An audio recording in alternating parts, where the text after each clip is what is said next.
एवं भगवत पंचास्थन विराजमान विप्र द्वारा गंधर्व गण को दास करे श्री कृष्ण। भगवत पांडाल में विराजमान समस्त भ्राता प्रेमी एवं मातृ शुद्धि को दास करे श्री कृष्ण। कल की परम पावनी भागवत ज्ञान गंगा में आपने भगवान उन 50 स्वर्ग गुणों की कथा को सुना। सुखदेव महामुनि परीक्षित को बड़ा प्रारब्ध के अनुसार पूरी कथा को श्रवण करा रहे हैं। परीक्षित ने भगवान सुखदेव जी से प्रश्न किया कि महाराज 3 दिवस हो गए कथा को सुनते सुनते मन में एक बड़ा प्रश्न खड़ा होता है। बोले क्या? तो परीक्षित ने पूछा महाराज कि भगवान जिस प्रकार से 3 दिवस की कथा में भगवान का जो स्वरूप दिखा वो मुझे समदर्शी प्रतीत नहीं होता। भगवान पक्षपात करते हैं। सुखदेव मुनि ने पूछा क्यों महाराज, कैसे करते हैं? परीक्षित ने कहा कि महाराज जब से कथा सुन रहे तब से भगवान राक्षसों को मारते हैं, कभी राक्षसों पे कृपा नहीं करी भगवान ने। सुखदेव महामुनि को बड़ी हंसी आई महाराज, जो कहने लगे परीक्षित बड़ा प्यारा प्रश्न तुमने पूछा है। यही प्रश्न एक बार तुम्हारे परदादा युधिष्ठिर जी ने नारद जी से पूछा था। सुखदेव महामुनि कहते कि परीक्षित परमात्मा कभी भी पक्षपात नहीं करते। भगवान के नाते इतने अनेक है महाराज कि कोई उनको संबंध के रूप में पूछता है तो कोई परमात्मा के रूप में पूछता है, तो कोई मित्र के रूप में पूछता है, तो कोई शत्रु के रूप में पूछता है।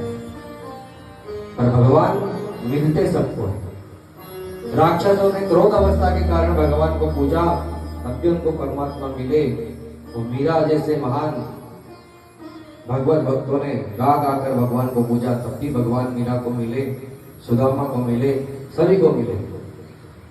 परमात्मा पक्षपाती नहीं है। पर यद्यपि अगर तुम ऐसा कहते हो परीक्षित, तो मैं तुम्हें एक ऐसी कथा सुनाता हूं जिसमें परमात्मा ने देवताओं पर भी बड़ी कृपा करी। तो तुरंत परीक्षित ने कहा कि हाँ महाराज सुनाइए। तो सुखदेव महामुनि परीक्षित को प्रहलाद चरित्र सुनाते हैं। बोलिए भक्त भगवान की जय। सुखदेव महामुनि परीक्षित को कहते कि परीक्षित जब सृष्टि वर्णन में हिरण्याक्ष मारा गया तो हिरण्यकशिपु ने मन में ठान ली कि जिसने मेरे भाई की हत्या करी है उस नारायण को मैं जीवित नहीं छोड़ूंगा, और आज से मेरा परम शत्रु ही नारायण रहेगा। इसकी पत्नी थी जिसका नाम था कयादु। भगवत कृपा से इसके यहाँ पर 4 पुत्रों की प्राप्ति हुई, प्रहलाद, अनुलाद, सहलाद और प्रहलाद। एक समय की बात है कि हिरण्याक्ष कयादु से कहकर वन में गया कि देवी मैं तप करने के लिए जा रहा हूं, जब तक तुम राज्यपाट को संभालना, मैं तप कर लौटूंगा, तब तुम्हें पुनः मिलूंगा। जैसे कयादु से ये कहा तो कयादु ने कहा कि महाराज किसी ब्राह्मण देवता को बुलाकर अच्छा सा मुहूर्त निकला लो। तो हिरण्यकशिपु ने कहा कि महाराज मुझे मुहूर्त की जरूरत नहीं है, अपन राम स्वयं मुहूर्त है। ऐसे अभिमान में कहकर प्रातः काल चला गया। नारद जी को यह बात अच्छी नहीं लगी, तो नारद जी ने क्या करा, एक शुभ पक्षी का रूप धारण किया। अब ये जिस वृक्ष के नीचे बैठकर तप करता, ओम नमो ब्रह्मणे नमः, इतने धीरे से एक शुभ पक्षी आता और कान में कह देता ओम नमो नारायणाय, ओम नमो नारायणाय।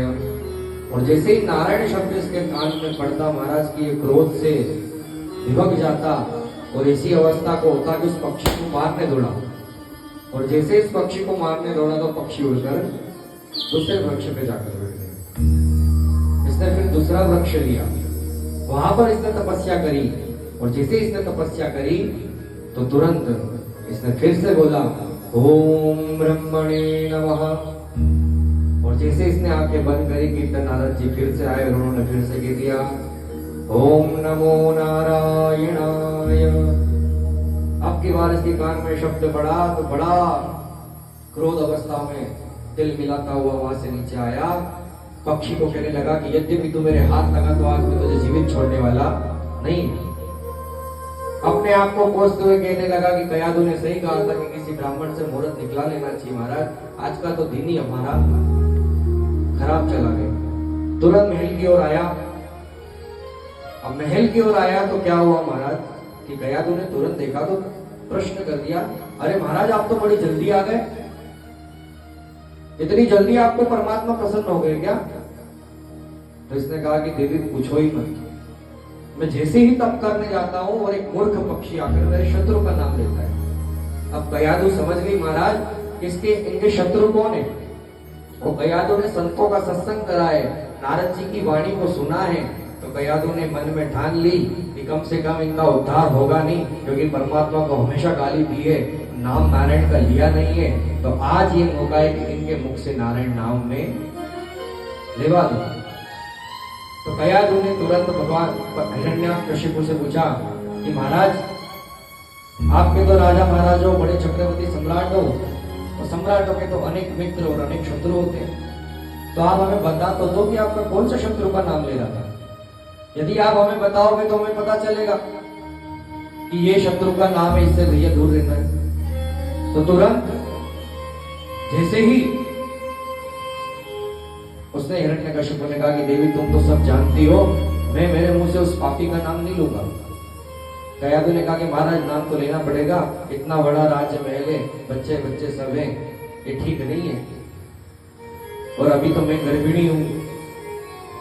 तो जब ऐसा कहा तो तुरंत इसने क्रोध अवस्था में कहा कि देवी वो नारायण कह रहा था। कयादू ने कहा कि महाराज आवाज नहीं आई, थोड़ी जोर से बोलो। नारायण कह रहा था देवी। महाराज आजकल इतना शोर हल्ला होता है कि कुछ सुनाई नहीं देता। तो इसने क्या करा महाराज, जोर से चिल्लाया कि देवी नारायण नारायण नारायण नारायण नारायण कह रहा था। ऐसे इसने कम से कम 54 बार नारायण कहा। अब कयादू फिर से सारा कार्यभाल घर का करके आई। राजमहल में मंत्रियों से बैठक चल रही थी, तो कयादू ने फिर से पूछा कि महाराज इतना सारा काम होता है, दिन भर दास दासियों के बीच में रहती हूँ तो सब कुछ भूल जाती हूँ, तो यद्यपि आप कहो एक बार और मुझे बता दो कि आपके शत्रु का क्या नाम था। अब की बार सच में याद रखूंगी। अब की बार फिर से इसने नारायण नारायण कहा। तो इतनी बार नारायण नारायण कहा कि अब 100 बार नारायण नारायण हो चुका था। अब कयादू ने सोचा कि महाराज 8 बार और बच रहा है, पूरे 108 हो जाएंगे। तो जैसे हिरण्यकशिपु शयन करने गया तो कयादू से कहा कि देवी प्रातः काल थोड़ा जल्दी उठना है, तो हम तो चले शयन करने, हमें तप करने जाना है। ब्राह्मण देवता ने भी कहा कि बड़ा अच्छा मुहूर्त है। तो तुरंत कयादू ने शयन करते करते हिरण्यकशिपु से पूछा कि महाराज दिन भर से देखो कैसी हालत हो गई शरीर की। बोले हाँ देवी दिख तो रहा है। बोले महाराज बताओ ऐसी अवस्था में मैं क्या क्या याद रखूं। तो बोले देवी आपको क्या याद रखना है। अरे वही आपके शत्रु का नाम मैं भूल गई। एक तो इतना क्लिष्ट नाम है आपके शत्रु का कि बुद्धि में थिरता ही नहीं है। अब की बार इसको इतना क्रोध आया महाराज की कयादू का कान पकड़ा और उसमें लगातार 8 बार इसने नारायण नारायण नारायण नारायण नारायण नारायण नारायण नारायण बोल दिया। और जैसे ही 8 बार नारायण बोला कि कयादू का हृदय स्वस्थ हो गया, समझ गए कि अब इनका उद्धार होने से कोई भी नहीं रोक सकता। प्रातः काल ये तप करने के लिए निकल गया।